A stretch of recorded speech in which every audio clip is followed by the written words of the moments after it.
салом алейкум. وعلیکم السلام و رحمت الله. акай муҳаммад иқбол як савол дорам, ҳам саволе ҳам хоҳиш. агар рафту худо хоҳад дар ҷои раҳмонов шудӣ, иҷозат медиҳед ки ҳамин раҳмонова ба ҳамин вазнаш, ба ҳамин сикаву сураташ як ҳайкали резиниш бисозема, ки ҳамин хоҳиши ман ҳамин ҳар пешаи намози бомдод барам як 5-6 калтакш бизанам ва барам. یک گفتی هم مرده که محکمه ملت خدا خواهد میگه اون تا میشود. не баъди мурданаш мурда рафт вай мурда рафт я ҳайкалаш бисозем. ҳамин ғайриқонуния дар давлате ки баъди вай меояд.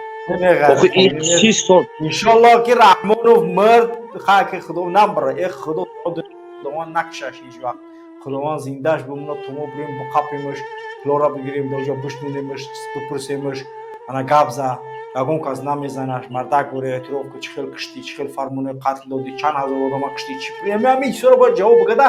دیکتاتور آینده باید بفهمه یا الله هر نمازم دعا دارم ای الله ما دولت همین ملت بگیره و رحمان فزیده بقاپیم. همین دیجای بگیره برام بقاپیم بیاریمش. ایده دیگه بزرگترین آرزوی مردمی یعنی که عادی نیست. ان شاء الله موزه دیکتاتور راست میکنیم. موزه دیکتاتور یعنی که 30 سال ان شاء الله که خداوند نصیب کنه که همین یعنی که اخرون سال رحمان و باشن 29 30 سال دیگه زیاد بیشتر نکنه. در اونجا بعد صورت‌های ظلم و شکنجه و پرابلم‌های بودگی هر یک پرزیدنت دنیای میویا یا بار اول میبریم بدروریمش پیشایی که اسماعیل سومونی بیا میگیم اول تو بیا برام دروبی همین موزه ظلم شکنجه و آدمای کشتگی و آدمای قتل کردگی و آدمای تهمت کردگی تا هم پرزیدنت بیا اگر ظالم هم باشه وطنش بگرده برای بگه باید دامن یک کاری کنیم که ظلم نکنیم که آینده مردم همکاری میکنیم. باید تاجیکستان سیمبل باشه، سیمبل صلح. تاجیکستان دولت باشه آزاد و دیگر دولت ها از تاجیکستان باید بیان بآموزن. اگر همین صلح تاجیکستان یعنی که رحمانوف لعنت کرده الله عاقبت به ایمانی ولد زینا اگر همین خیانت نمیکرد بهترین نمونه صلح دنیا بود. ولی فهمیده که از اول در آمدن در تاجیکستان یعنی هدفی از بین کشتن و نابود کردن مخالفا را داشتن.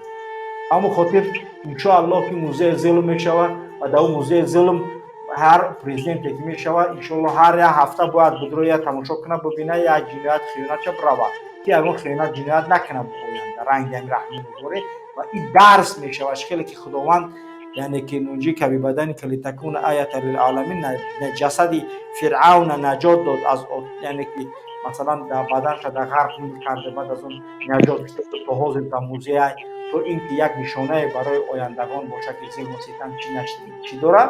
یعنی ان شاء الله که موزه ظلم رحمانوف در تاجیکستان ساخته می شود و آیندگان هر پرزیدنت میآید هر یک یعنی شهروند میدونه که از موزه ظلم دیدن کنه و ان شاء الله یک لعنت نفرین بر رحمانوف ان شاء الله که بفرسته.